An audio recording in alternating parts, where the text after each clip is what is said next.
This is a really exciting panel. Can I have your attention, please? Okay, I think this is a big one that everyone's been waiting for. Big data, more information, and more risks. And today we have moderating Laurie Smaldon from Pricewaterhouse. Unfortunately, Jim Koenig couldn't be here. But so, since we're running a little late, Laurie's going to start so we have as much time as possible for interaction and questions. And so, Laurie, you want to just jump in? Yeah, thank you, Debra. So what I was going to say to you is I was Jim Koenig, and that we would talk at the cocktails about the PHI and all the issues that would raise. But Jim's a very good colleague of mine. We work for the same practice. It's the Health Industries Privacy and Security practice for PricewaterhouseCoopers. He unfortunately, and he did give me permission to say this, he had an unexpected illness and he just couldn't be here. He's doing extremely well and he's fine, and so I am pinch hitting. So I had the pleasure to join you folks today and also this panel, which some of them I know from just professional associations and from working with them together, so I'm really pleased that we were able to come together. I'm going to let them introduce themselves to you, and then they'll bring it back around to me, and I'll kick it off as to how we have interpreted big data and what we wanted to talk about today, because this topic could go just about anywhere, and we've tried to put a fence around it so that we could keep some semblance to it. So with that, I'm going to kick it off and pass it on to Corinne. My name is Corinne Carey. I'm the Assistant Legislative Director at the New York Civil Liberties Union.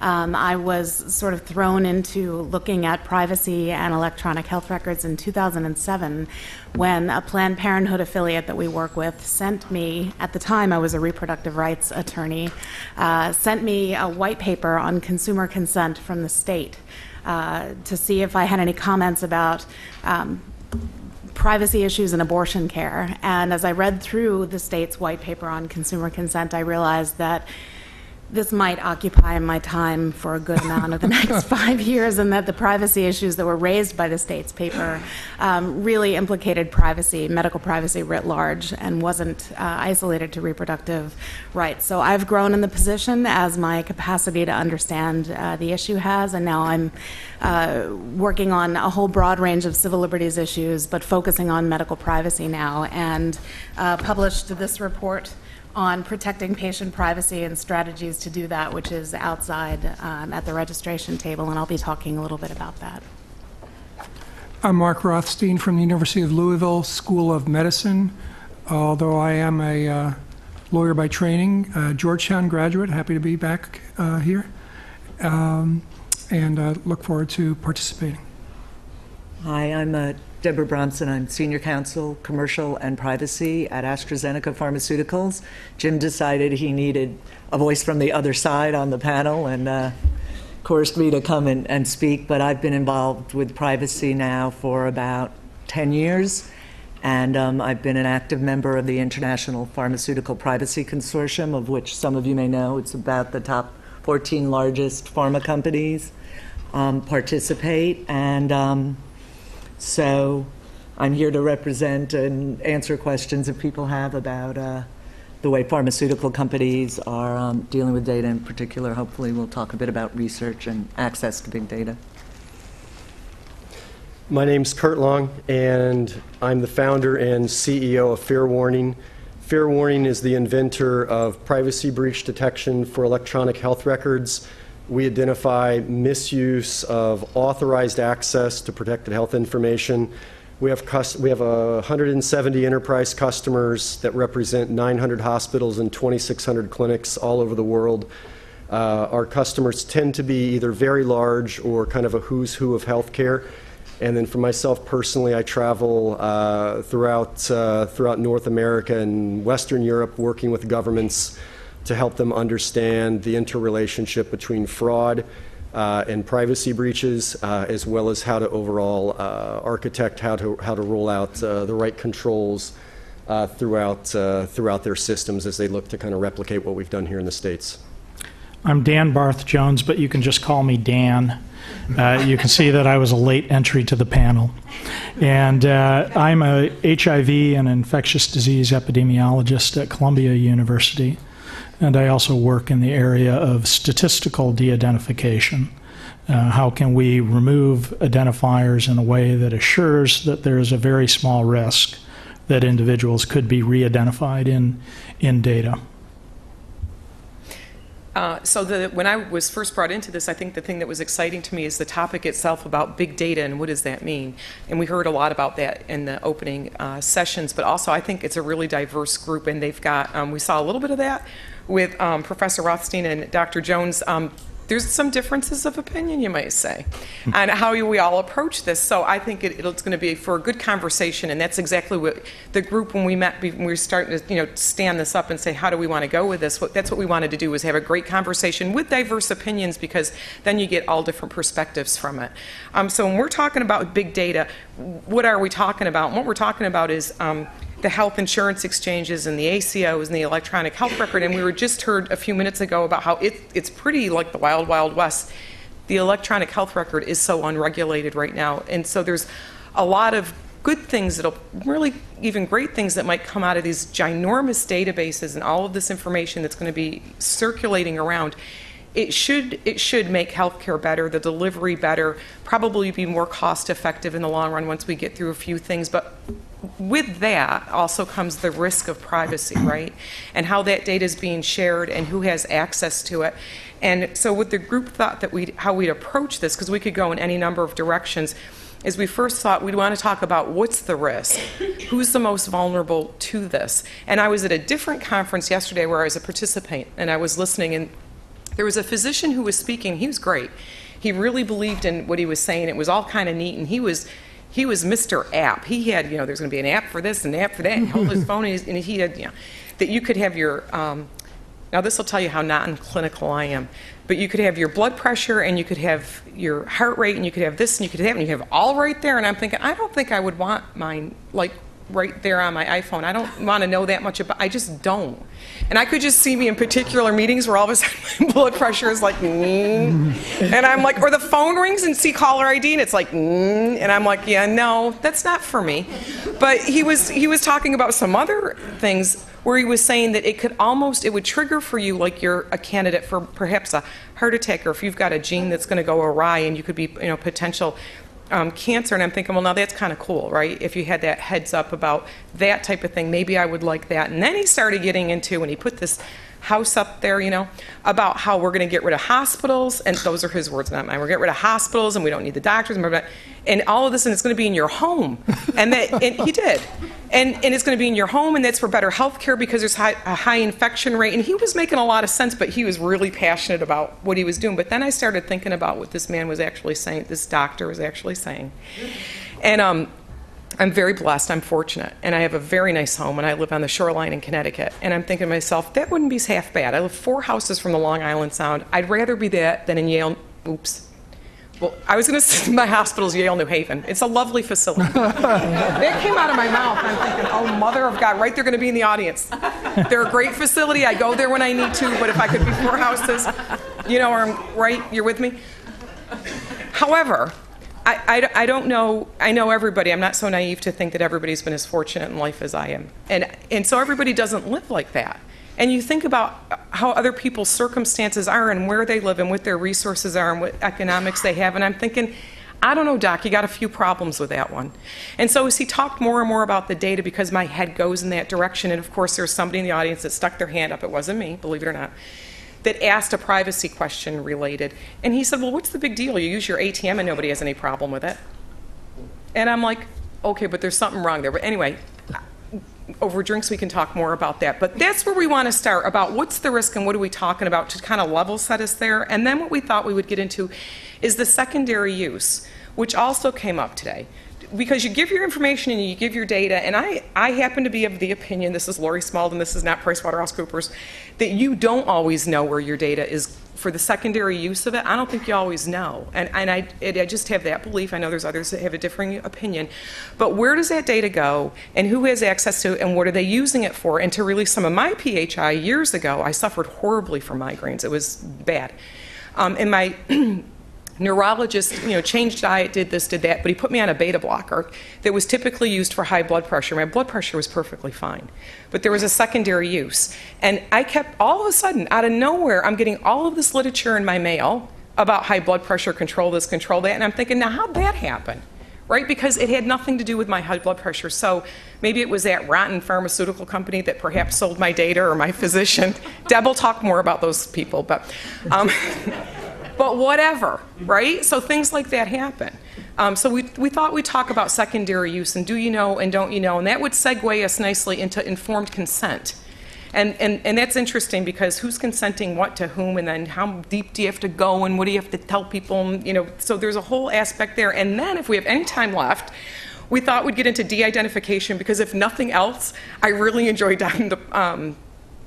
Jones and Professor Rothstein's difference of opinion on de-identified data and where that stands. So that's how we thought we'd take us through big data and maybe get that aspect on it, because we could go in any number of directions. So with that, I'm going to ask Kurt to open it up and just talk about, to maybe just level set us about what's really the risk here, and what are we really talking about, and what population is actually the most vulnerable.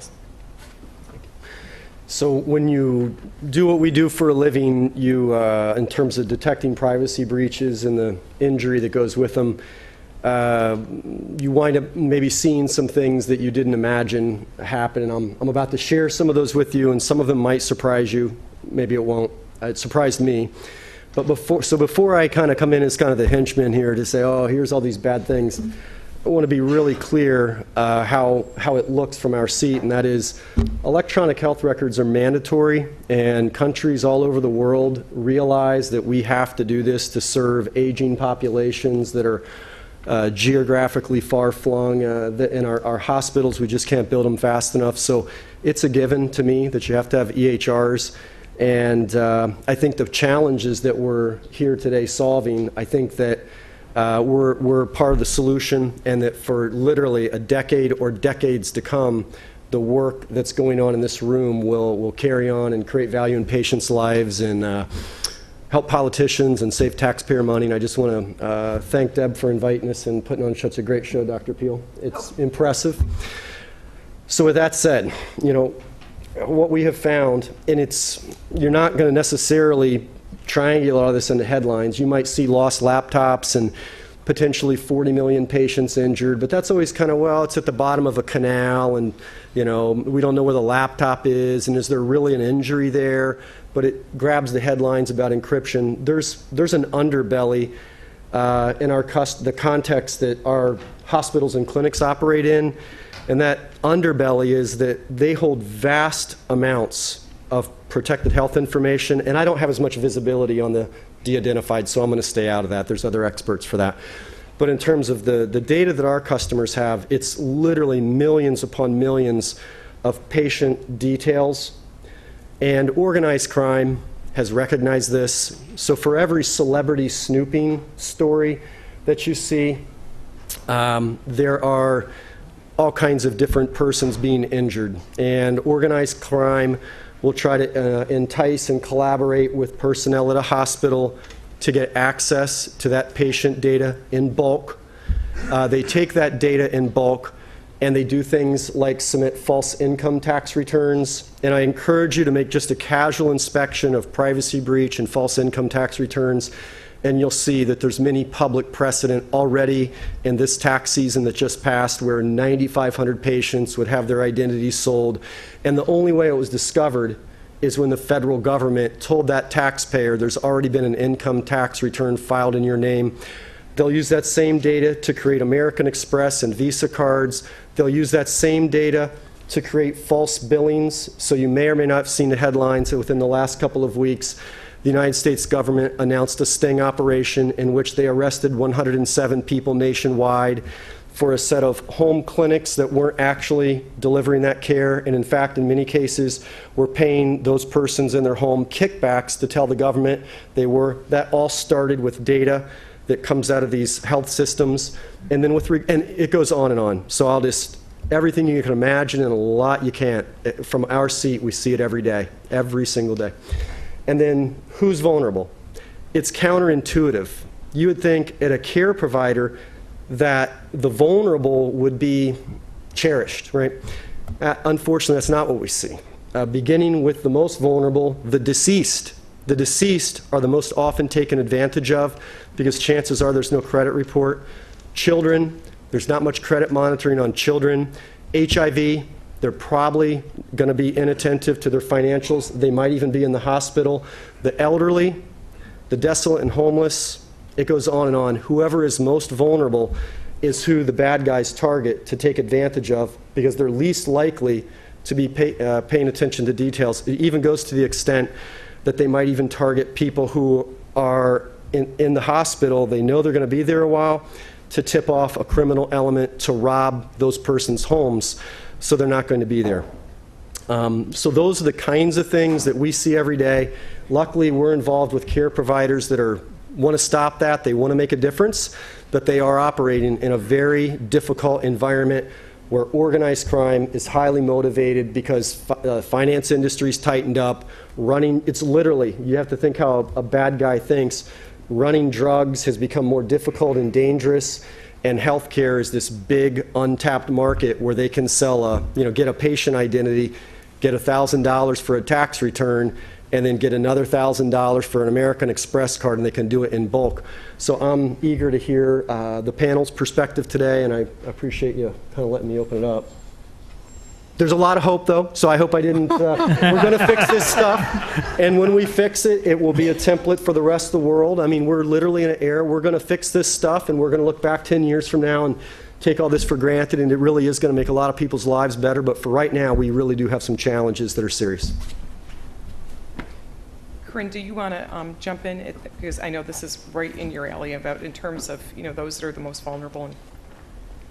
Well, in fact, I think we've focused more on misuse of medical information than we have on breach. I work sort of in the trenches in New York State, where we're right in the midst of developing policies and procedures that govern health exchange, and I think that the state, our state at least, has paid a tremendous amount of attention to potential breaches, punishing them, preventing them.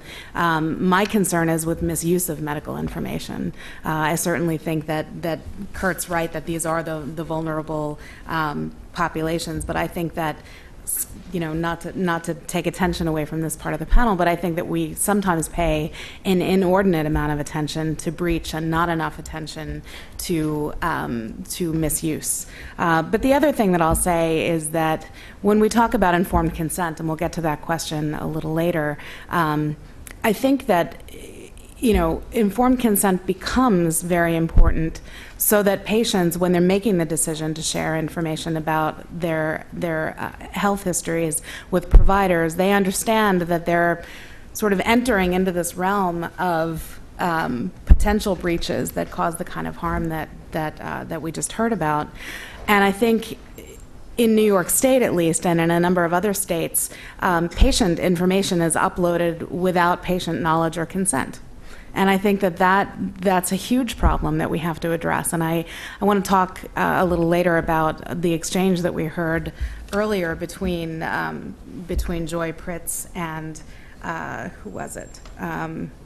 Jim Piles. Jim Piles, right? About the federal regulations, the need for more regulation. But I'd love to come back to that point on consent a little later. Well, I don't mind jumping into it now. I think it's an interesting thing, though, that, as Corinne was pointing out, with informed consent. So the patient, you go in, you're given information. You've got to understand on some level that you're giving information up. But I think one of the things, and I was, listening earlier with the panel in front of us, when patients themselves, and more are volunteering to do this, like they're signing up and they're giving their information. So it's just like, oh yeah, I'd happy to tell you about, what I had done or the medication that I've had or my experiences or blah, blah.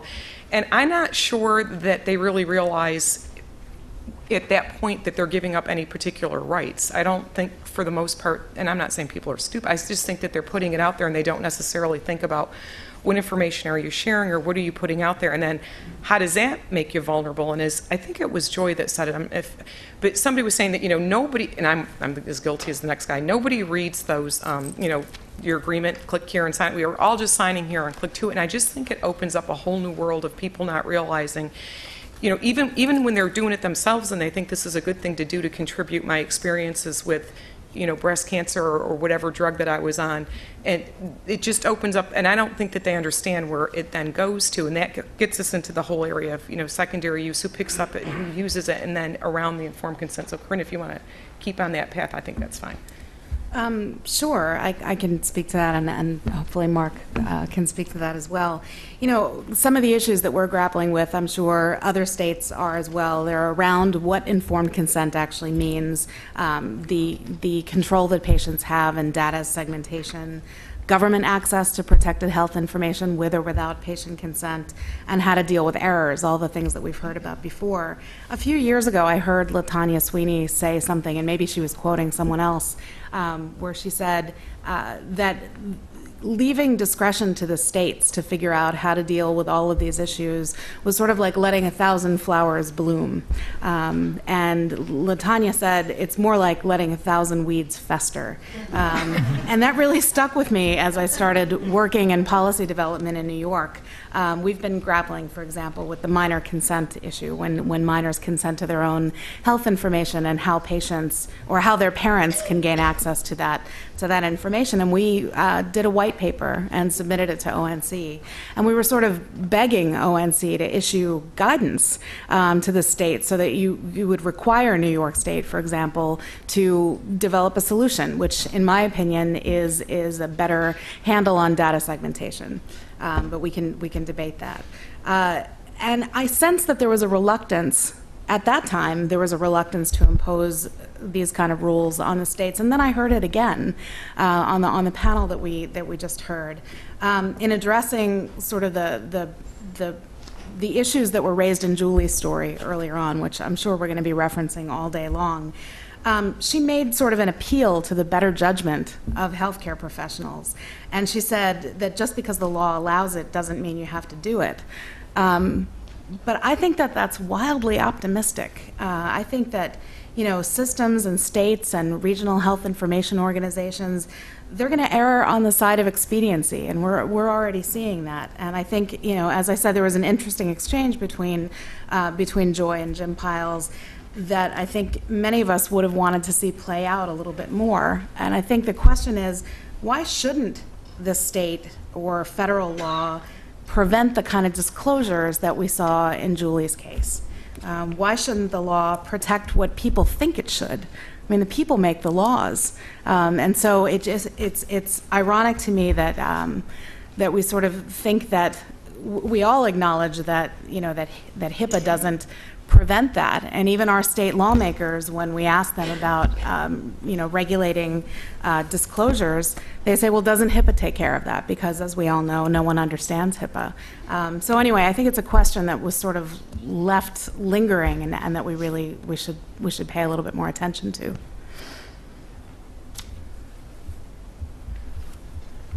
Do you want to jump in, Dr.? Oh, or Mark? I just want to comment briefly on one of the consent issues and the relationship between the HIPAA privacy law and professional ethics.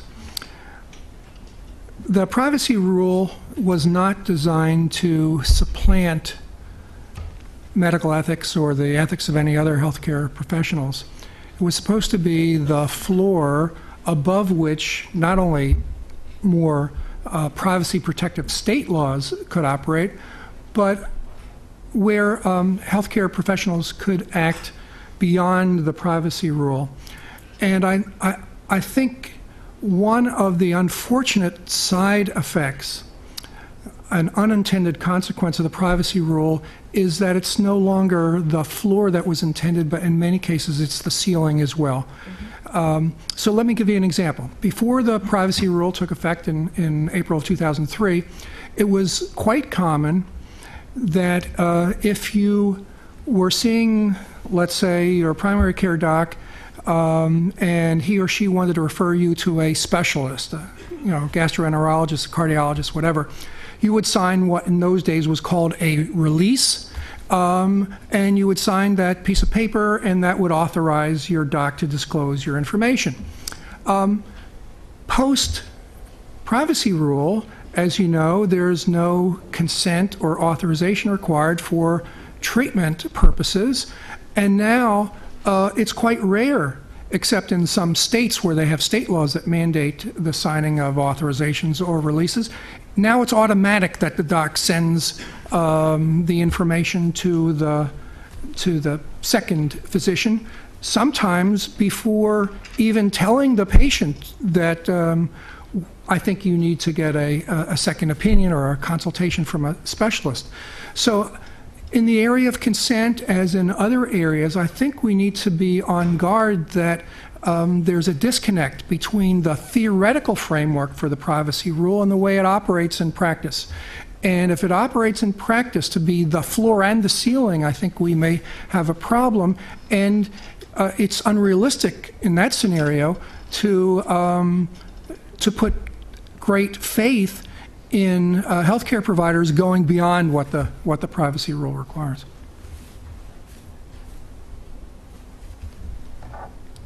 Dr. Jones, do you want to jump in? Sure. The topic of the panel was big data, and so I'll try and shift it in a direction that looks at kind of the bigger theme of big data as it's being, there's a Data Palooza event going on here in DC as well at the same time.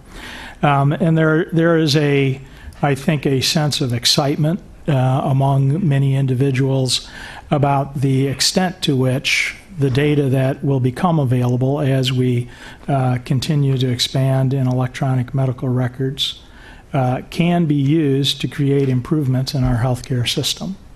The administrative data has been used for quite some time in de-identified formats. That's things like your claim, bill claims data, etc., from which all the direct identifiers have been removed. The safe harbor de-identification provision, for example, requires the removal of 18 different types of identifiers.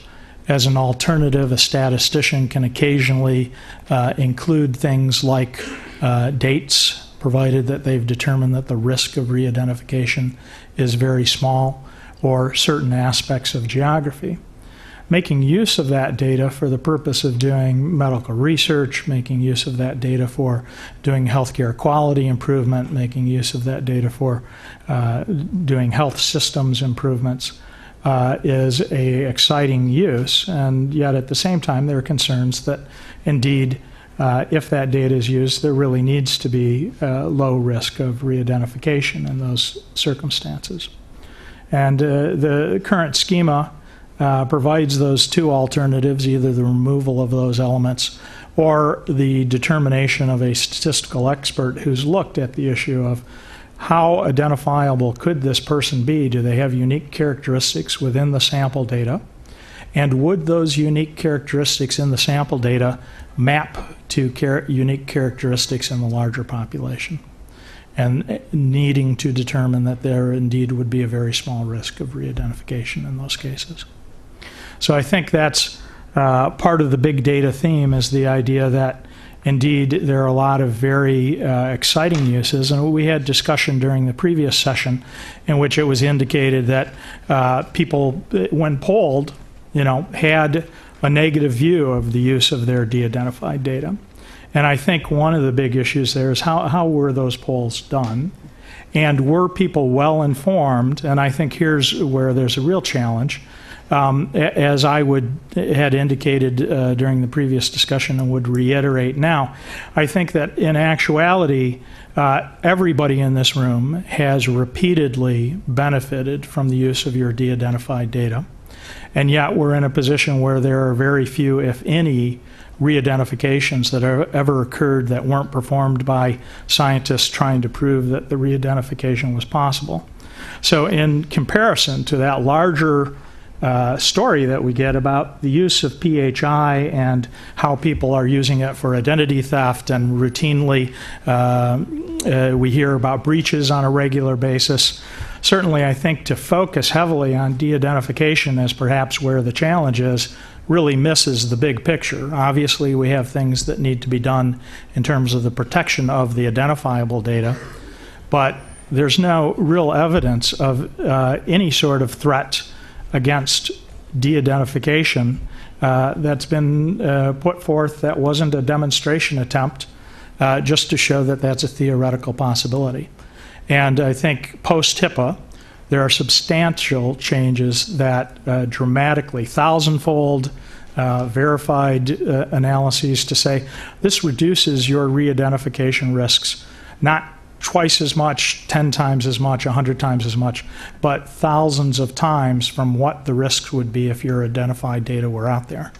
So I think we would all be in support of, rather than having that data used with identifiers, we clearly want to strip those things off and make sure that that data has a very small risk of re-identification and employ it in ways that are to the benefit of all of us in society. That probably opens the door for Mark. But before Mark jumps in, I think one of the things when that conversation was happening earlier that ran through my head is maybe how the poll was conducted, but also if it was explained clearly what the use was for. And that's one piece that stuck in my mind that I was thinking that, because if somebody asked me off, I'd be like, no, You know what I mean? But maybe if I knew more about it, I'm just throwing it out. Well, let me just comment briefly. It's not one study. There are at least half a dozen that I'm familiar with. And one of our honorees, Alan Weston, is responsible for doing a tremendous amount of research on this question. And one of his studies was an Institute of Medicine study that he did in connection with the 2009 IOM report. So, I mean, this is not some high school kid in their basement that cooked this up. This is done by the very best people. And the finding was that people want to be asked. If you ask them, they'll consent. They're unhappy if you use their stuff without talking to them. And that extends even to things like medical waste from surgeries. You would think, well, who cares about their excised gallbladder? People do. We've got people around our medical center who carry them around in their pocket in a jar, I guess. That's tomorrow's session. But if you ask them and you tell them why and what protections are available, de-identification or other things, overwhelmingly they're going to consent. Well, the question I'd have is, because there are so many secondary uses to which this is put on a regular basis, it seems inconceivable. You may be able to get an initial consent of, can this data be used for de-identification, and then it would be open to any number of secondary uses. If that's the case, then I have this question about consent that we had talked about earlier offline. And I, as an epidemiologist, I have concerns here in that people are very different in terms of who will offer consent and who does not offer consent. And there are important differences according to socioeconomic characteristics. There are important differences according to racial categorization. The challenge that exists is that as observational scientists, we routinely know how to adjust for that missing data. But we need the very same characteristics that are used to de-identify the data in order to make that adjustment. So we need age and sex and race structures in order to create weights and say, if we had adjusted this back to what the population levels were, here's what the results would have been. And it's challenging to figure out how we can solve that dilemma. There's a very small risk to individuals involved in de-identified data, and then we avoid that issue of there being biases in our data which can very actively distort the results that we get. I also do think, and living in the more pharma world and very research-oriented, one of the things that I heard earlier that really struck me, and it's something that I've said and that I tell my people on individual basis, which ties to transparency, which has all sorts of interpretations, but the word was education. I think most of the time, if you truly educate people and you explain the full circumstances, you may not always one-on-one agree, but overall you're going to get a larger majority of agreement. I think if people realize the value of some of this de-identified data or slightly identified data, maybe anonymized as Europe might call it, The advantages and the cost savings that will happen for society, in particular, if we can look at safety and adverse events and be able to report those and look at that, that's a cost savings for society.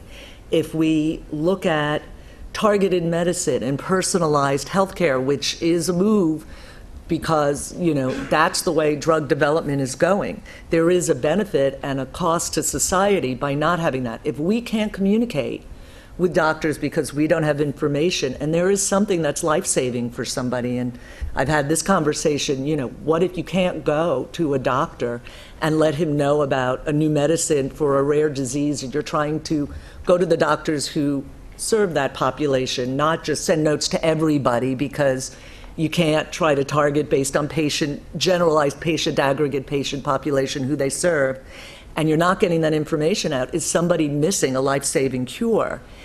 I think when you talk to disease groups and people who really have an illness, they are much more willing to want information that's going to help them or to need that, and they may be willing, with the education, people would say, okay, some secondary uses of my information are good. And in some cases, in clinical research, we get informed consents, but HIPAA says you have to clearly identify every bit of secondary research you can think of. And look at technology world. Do you know what's going to be out there in 5 years? Are you going to be able to predict that? We probably can't predict everything that might be a secondary use, but it's a research use with de-identified information, with, people aren't going back and researching that. And yes, in Europe, where everybody says, oh, they have the great privacy restrictions and their laws are so much more protective, you can do secondary research to a much greater extent under the informed consent rules in Europe than you can, honestly, under HIPAA. And that is a decision that was maybe made here, but think about where that goes. So I just think you have to educate people to the whole picture. There's a lot of pieces, and I understand the need for individual work, and I know my company has come out and said, with respect to, for example, genomic data, it is of paramount importance to treat genomic data with rigorous measures to protect against discrimination and to protect privacy rights. As a pharmaceutical company, we are aware of that, and we do what we can, even if technically we may not be subject to some of the same rules that the hospitals are. And it is very important to know that is of prime importance on an individual basis. But you do have to, I think, balance that with some of the societal needs and the public health, and make sure that the education is there so people understand. Mm-hmm. Right. Well, Corinne, and I don't know if you were going to bring this up, but Debra, when you brought up the public health aspect of it, that you from a state aspect, it's often used, and correct me if I'm mistaken, from a public health aspect, and it's not de-identified. Right. Yeah, I do want to talk about that, but I want to address three things that I heard here that make me feel unsettled, let's put it that way. And the first thing is, I think I've heard a number of times throughout the day this notion, most people would want that. Well, of course people would want that. Well, we'd be better off with that. And I think it's a real mistake to substitute the kind of judgment about what's the greater good or what you think most people would want. Of course, people would want to be direct marketed to save their life. Well, how do you create a rule that allows for the most beneficent use of that principle but guards against other uses? And that's what worries me about that. And I think, I think we're also ignoring some history here when we talk about vulnerable populations who may not, who it's difficult to communicate with about all of the uses that their de-identified and identified data could be used for. And the fact that some of these vulnerable populations, it's very important to get into population studies, to look at health disparities. But these are the very folks who might be skeptical about giving consent because for so many years, for centuries, they haven't been asked for consent for uses of their DNA, of their their medical information. And I think that the idea that it's difficult to explain all of the uses really goes back to the point that I made about expediency. And so when it's too difficult to explain all of this, then let's not explain it at all. And I think that worries me a little bit. I see that there are some questions, but I do want to talk a little bit about the fact that there are uses of big data for public health purposes that seem, again, entirely beneficent. I'm so jealous of Jim Piles. He's able to just sort of pull out quotes from the Supreme Court whenever he seemingly wants to. I have one, but I can't remember exactly what it is. The notion is that, men must be on guard, and maybe I'll get it right, it'll be amazing, but men must be on guard to defend their liberty when the government's purposes are beneficent. That's Brandeis from his Olmsted dissent. That is exactly right. And I love that quote because it makes me think of a debate that we were just having on our policy committee yesterday in New York, where the question of whether we need to develop policies right now about government access to identifiable health information. And the policy committee, the recommendation was that we put this off until next year because no one's doing this yet. We're not up to speed. The systems aren't capable enough to do it. And I thought, well, wait a second. I heard last year in a meeting, maybe I overheard it, maybe I shouldn't have heard it, that the Western New York Regional Health Information Organization was actually, looking into records held by the Rio because there had been a series of people who presented at the emergency room with flu symptoms, and they wanted to get a handle on what could have been a burgeoning epidemic. And I thought, well, they were doing it. I wonder why no one's saying that on the call. And so, of course, I'm from the ACLU, so I'm going to say it. And I said, I think that this actually is happening, and we ought to develop a policy. And there was a long silence. And then finally, the Department of Health representative on council said, well, yes, the Western New York Rio did disclose, people's health records to the Erie County Department of Health, and I thought, why is it the ACLU that has to raise this? I mean, the Department of Health should have come clean when the question first came on the table. And I think, what came out during that discussion is that, of course we want to control epidemics, and of course we want to make sure that that we target interventions when symptoms like this appear in clusters. Absolutely, who would disagree with that? But the mechanism for doing that is that now it appears that health department officials have unfettered access to personal health information held by the Rio. That's a broad rule for a beneficent purpose that is actually the worst kind of policy making. And so I'll leave it at that. I would really have question as to whether it's thoroughly unfettered. You're much closer to the situation than I am, but in a situation where public health activities are used to motivate that, I don't believe you're going to find there not being good justifications that the general public would not agree with in the vast majority of cases as to why, I think we all want protection against deadly epidemics. We want to recognize them very soon, and it's to society's good to have public health officials be able to have access to information, and unfortunately to stop an epidemic, many times you need to know the individuals with whom that epidemic is occurring. And I think, if that starts to sound distant, it's only because of our success. Our minds would change quickly were the next emerging disease to start to stream through our population and people were dropping in large numbers. All of a sudden, our mindset on what our priorities are would shift, and pretty dramatically. Laurie, can I make a comment? Yeah. So the expediency, I heard this, why isn't there more expediency? I really want to make something clear, two main points. The first is just to get a sense of the magnitude of the problem. And that is, you probably have all heard the statistic, you may or may not have heard, healthcare fraud is somewhere between $60 billion and $200 billion per year. In the U.S., 56 billion euros in Europe. But just taking the U.S. number, let's call it a $100 billion problem. And every one of those fraudulent scenarios involves a misuse of some kind of patient information. So really, that vast big data amounts of patient data.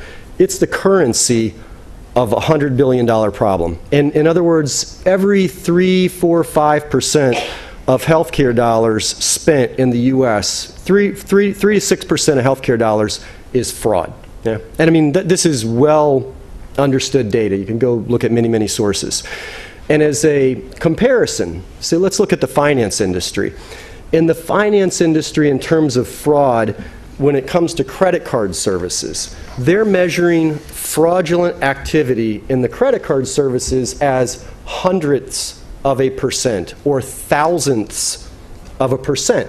So we've got this thousandth of a percent concept in finance, credit cards, but we've got this 3 to 5% in healthcare, and that gap is really represents how much work we have to do to secure these things, right? Right. I mean, Is that more of a security issue Absolutely. in a sense versus a privacy and disclosure issue? It's all the and above. that mixes up for me because we're talking big data and a bit de-identification. That's not where the data is.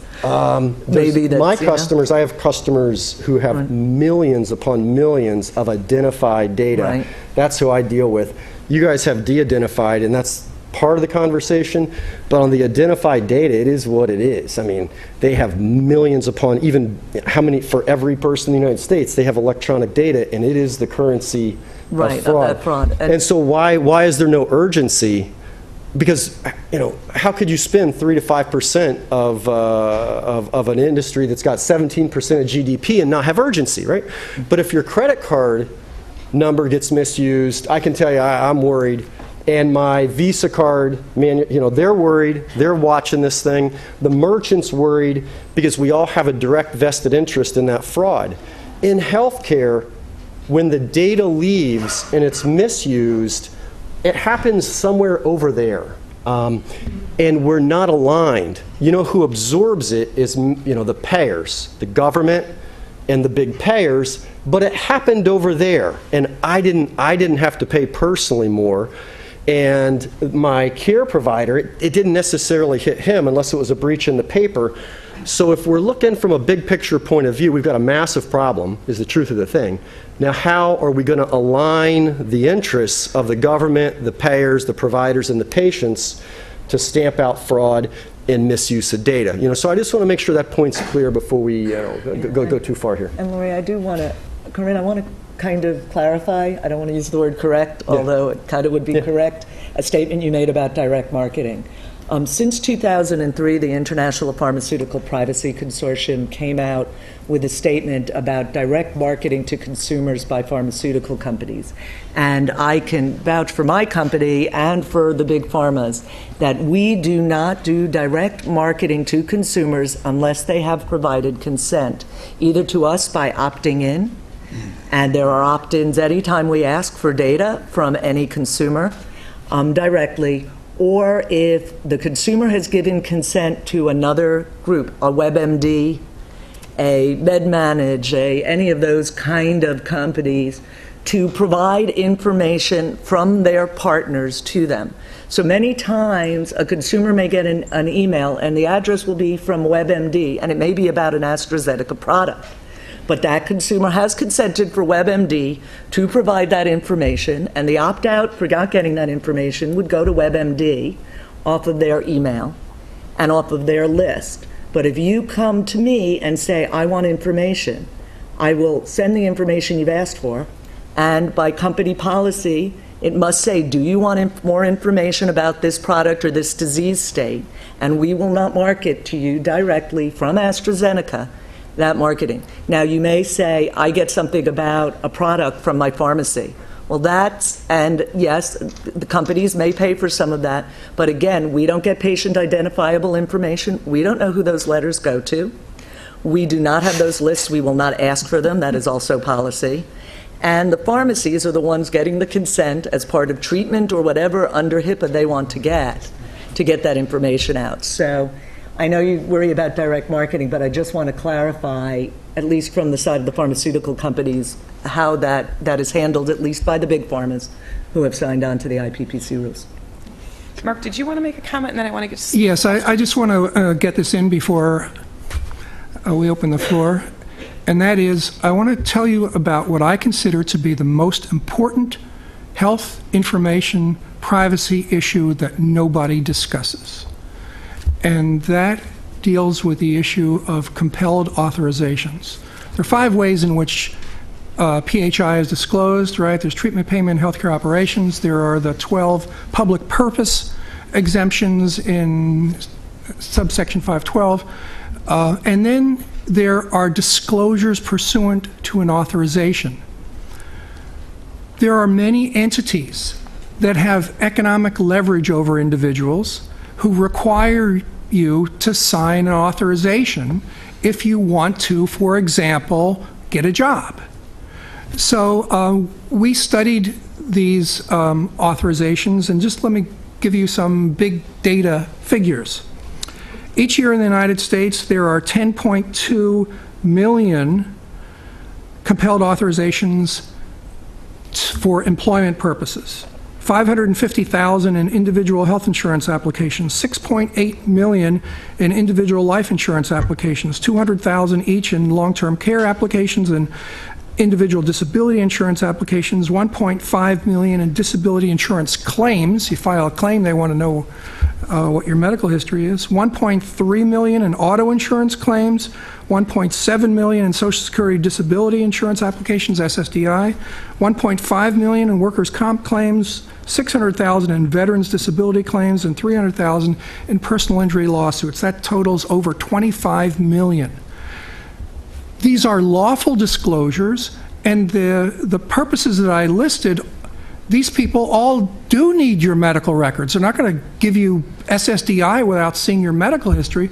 The problem is that in many instances, in most instances, there are no limits on the scope.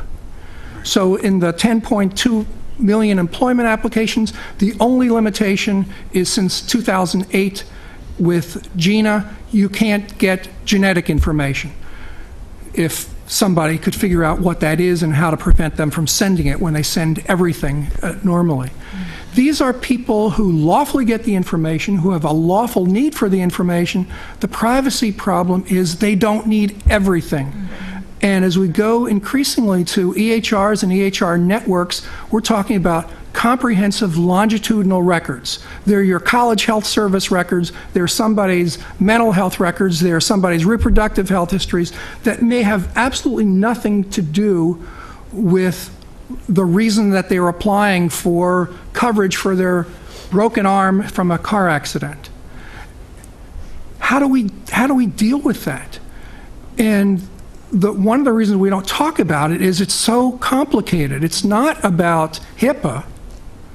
It's about what information should employers have a right to get access to when they make employment decisions. How are we going to use medical underwriting in life insurance? I mean, these are separate, complicated, substantive issues. If we don't address them, we're not going to ever have informational health privacy because of all these lawful secondary disclosures each year. Okay. You've been waiting an incredibly long time No, and been very patient. Thank you. Jinwang McKenzie from Booz Allen Hamilton. I wanted to bring the discussion back to the concept of big data. By definition, big data means the data set is much larger. Also, it's a combination of structured and unstructured data. So talking about the challenges with handling big data, I'm curious to find out in the panel's discussion whether you think there are some unique risks associated with this characteristic of large and dirty data set in comparison with traditional, more structured relational database. Whether that risk is a linear amplification of the existing risks, what we said about de-identification or consent that we have been talking all along, is just a linear growth, or is that an exponential increase of what we see today, or if there are additional new challenges with the risks that does not present today in the traditional relational data set, but is emerging, or it's going to be definitely in the future in the big data setting. Thank you. Want to tackle that? Sure. I think you're right. I think there, particularly with regard to certain types of unstructured data, free text is an area with the electronic medical records where a lot of progress is being made, and it's being made quickly. But I don't think it's caught up in terms of regulation. So if we consider the idea of the very compelling story of the 200 pages of psychotherapy records that were released, and someone had made the argument, well, if that could have been re-identified or de-identified, would you want it released? And the process of trying to de-identify free text like that under safe harbor, if you stripped out the 18 elements, you could claim that that was de-identified. And I think that's a gap in safe harbor that needs to be addressed. Free text, I think, is something that we have ways of handling, but right now the regulations don't compel what we do with free text, and they need to catch up in that regard. And I also think genomic data and biospecimens are a special case, and that careful thought needs to be put into what we do with treating that as information and the identifiability risks if we're trying to deal with that as de-identified data. And another concept, when we talk about big data on the panel today, and we tend to think of it or position as, oh, it's this big data, one place in the sky. And the reality of data about patients today is that it's increasingly in multiple places, and it's increasingly being shared. So whether it's between a physician and acute care provider, or whether it's in a regional health information exchange that goes between acute care providers, or it's part of INHIN overall, and it might propagate anywhere in the United States, this is a situation where the technology and the patient demand is getting well ahead of the legislature and the standards in place in terms of protecting against error. So just as we heard the Red Cross example this morning about the HIV marker that couldn't be removed from a record, that's the tip of the iceberg. If in cases where we have medical identity theft, either a blood type, disease history, allergies, whatever it might be, once it goes into this big data, it's actually this big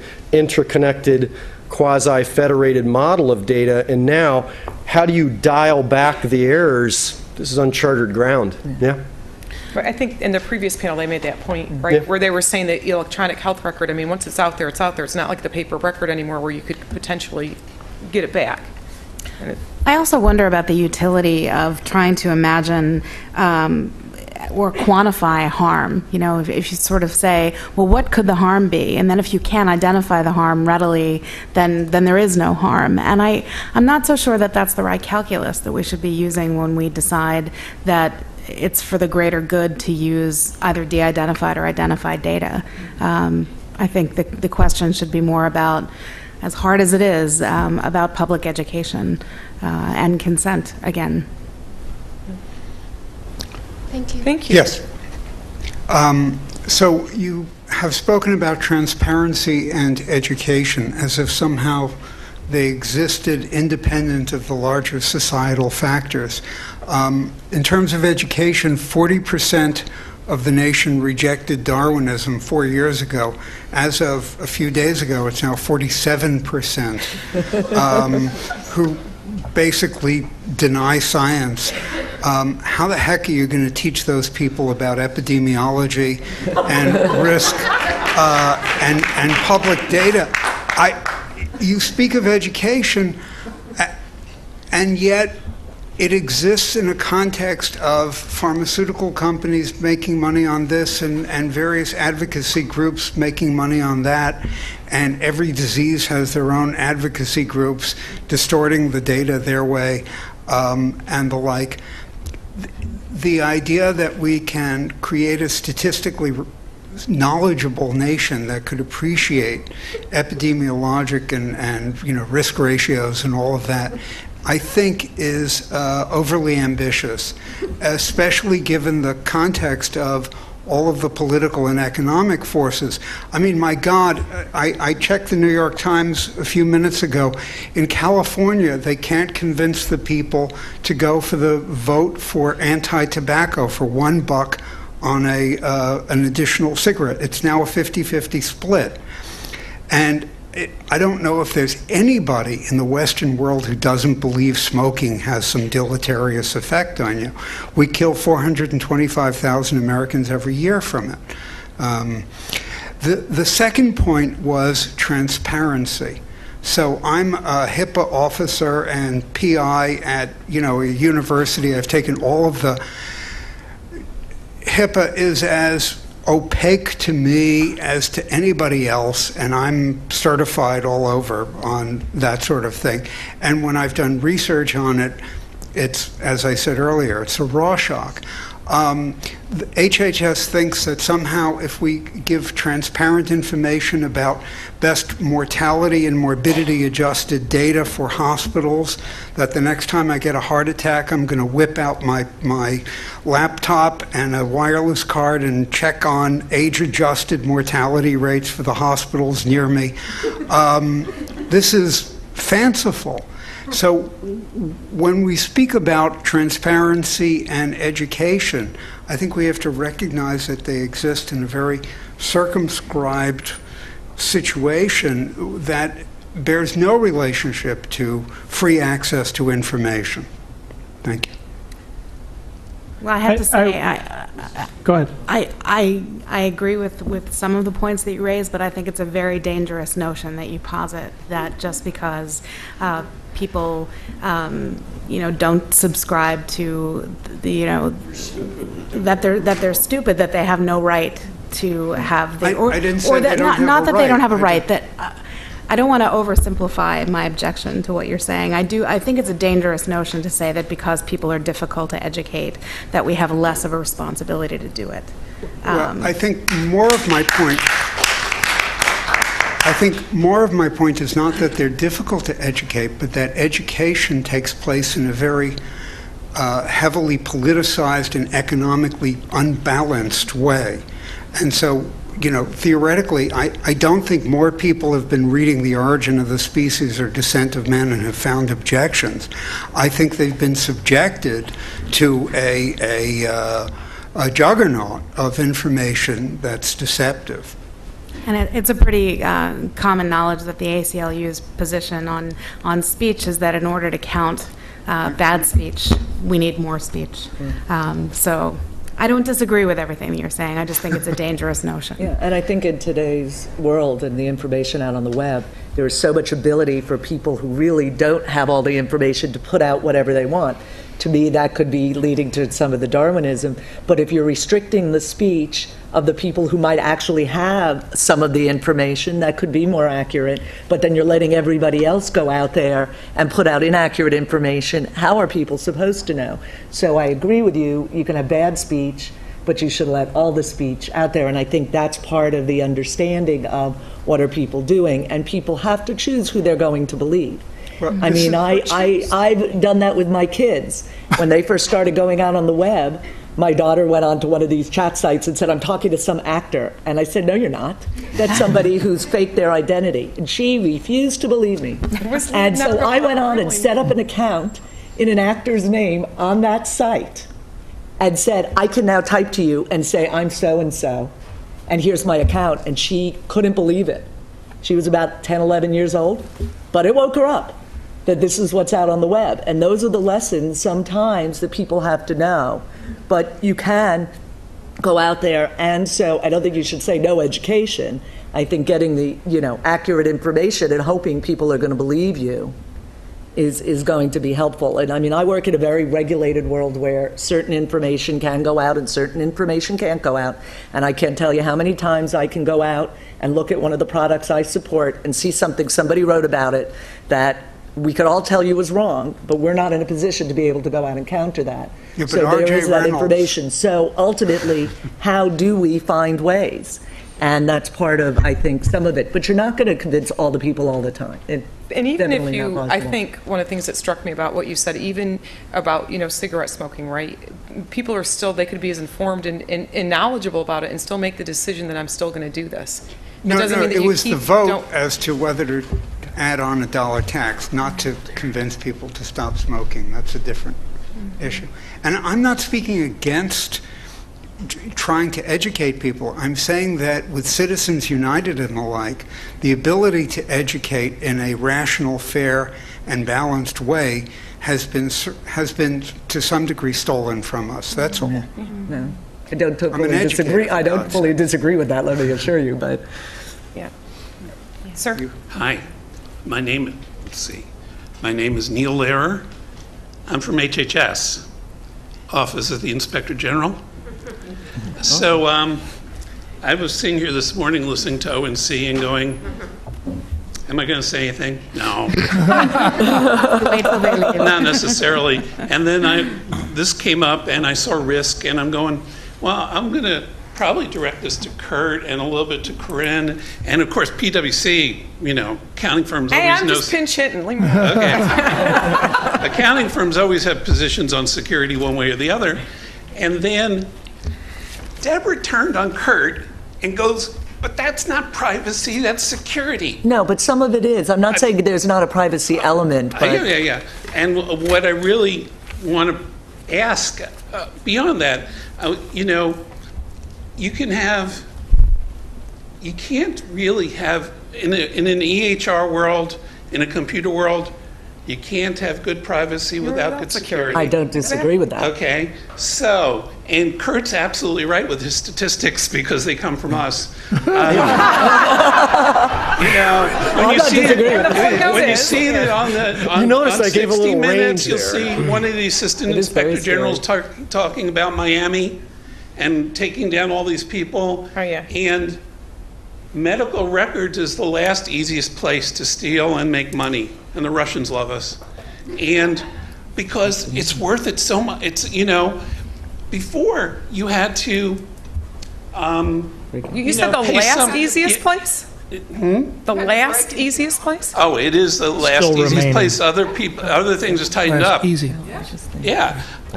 Before you had to pay somebody to go into a clinic to have a fake script to get some money to file a claim with CMS for Medicare or Medicaid to the state, whatever it was. Now they can just break into a doctor's network and steal all the data off the hard drive. And so what I want to say is that I'm Director Kurt, but I'll ask Corinne too. I'll ask anybody, what are people's positions these days on security? If you put in an EHR system that's certified, meaningful use has security requirements in it. It's been certified, checked off. You drop that in, so you're happy, okay? And somebody just goes right in through your network, and they don't use the EHR to get the data. They just steal the file right off the hard drive and go off and go do something you may know, you may not know. Sometimes you see those things in the newspaper where they say, well, we don't think that anybody's been using the data. And I'm just like, they wait a year. They got time. And they'll wait a year and then they'll make the credit card. So, seriously, I want to know what people think about the relationship between security and privacy and who's really responsible, especially since people have now said that HIPAA is the bottom and the top, and there's just about this much room in there. It's a room full of professionals, not necessarily directed at security, but security affects everybody. When I go to my GP and they have wireless, I cringe. I was just like, oh God, they went wireless. They want EHR. And I'm walking around with a laptop, so I'm going, oh boy. I just let them make me feel better and I go home. So that's my question to the whole panel. How do you feel about security these days? Because all of that big data, the more data there is, the more there is to steal. Yeah, Neil, since you directed to me, I'll take it first. I mean, there's been a lot of interesting conversation about de-identified data and a lot of usages. But from my seat, Neil, what I see with we talk to hundreds and hundreds of care providers all the time. And from my seat, I don't see it as complicated. I mean, you could make this as complicated as you want. And it is but if we just net this thing out and say, where are we today? We don't have the proper safeguards in place, Neil. At the net of the whole thing, care providers have not yet. I'm lucky enough to be affiliated with care providers that are trying very, very hard, right? So fair warning's lucky in that sense. But in general, the market, we need to put the safeguards that are described and just put there's a lot of block and tackle work to do that would eliminate much of the problems. And then if we had that firm foundation, we might be able to discuss more esoteric and nuanced use cases. But if it's walking out the doors and flying out the hard drives and walking out in people's satchels, which it is, all the ethereal things don't somehow resonate as much with me, Neil. And the lawyers on the panel? Yeah, I mean, I would say as a privacy lawyer, but I also supported IT for many years. My favorite person, my close friend, was my security person, because you know, privacy isn't don't get any data. Privacy to me is get the minimum amount you need to do what you have to do. So if somebody says, I want to get a year of birth from somebody who's opting in from something because here's an analysis I'm going to make, maybe, okay, I can understand in that limited use why you want that data. And I might say to them, here's how you have to store it, here's what you have to do. But I want my security person to tell me that person submitting it on my website is doing it in a secured manner so somebody else can't go in and get that data. And I'm not getting health ID information. I'm not getting social security numbers except in very rare circumstances. I've really, thanks to PwC, doing a lot of stuff with us, cleaned up a lot of house that way. But, you know, as a lawyer, looking at it, the two go hand in hand. You need to decide what do you need to do, what you have to do, and looking at the privacy of that information, what consent do I need? But you also have to look at how is it being transmitted. So, perfect example, I'm in a meeting yesterday. They are talking about offering samples online. Now, samples are very restricted by the FDA. You have to have authentication. You have to have signatures. You've got to double check it so you know it goes to the right place. And they said, well, we'd like to do e-signatures. We'd like to use a system which has a PIN number, and we authenticate, and then you use the PIN number, and you got a third-party vendor. And besides asking, did somebody from security talk to the third-party vendor and analyze what that system was? They then said, well, how do we transmit the PIN? How about we send it over a mobile app? And I went, whoa, wait a minute. Have you talked to our security people? This does not make me comfortable, given the situation of security on mobile apps. And I'm certainly nowhere near an expert on that, but that was my immediate reaction. So as a lawyer sitting and advising, I'm going to say, do you really want to send this via open email? Do you really want to send this via mobile app? How else can we do this? So from that sense, they do go hand in hand, and you want to look at the ways. Now, big data is a lot harder, but, you know, talking to Kurt, it just reminds me, and you were probably at the IAPP meeting where they had the guy who used to go and try to hack systems and get information and do social engineering. One of our biggest problems is social engineering. You know, how are these rings able to go to our employees and say, help me take the data off a disk? How do you educate? How do you pick the right employees? How do you protect that? That's a different security issue, I think, than, you know, providing as great security as you can online, and there'll probably always be somebody who can hack it if they really want it. Well, it's just super simple stuff, just data points, and you probably hear these, but I live them. We'll meet with care again, I just overemphasize the idea our customers are doing everything they can. We meet with another segment of the market that'll just outright tell you, hey, we did a security assessment in 2003. We haven't done one since. We really don't want to pay to have a third party done. What do you recommend? We meet with hospital system after hospital system that does have that attitude. So you've got big chasm, but you've got to figure out, how am I going to move this lagging segment, which is a really, really big segment? How am I going to edge these guys forward before you can talk about all the more complicated stuff? We're going to have to stop. This is a great question. We really appreciate it. And you're welcome to talk with the other lawyers on the panel during the break. But we want everybody to have at least a few minutes break, because we're going to pick up at 2:40. We lost a lot of our break, but let's try to pick up at 2:45, I guess, and we'll begin to talk. We'll have reports from the summit work groups.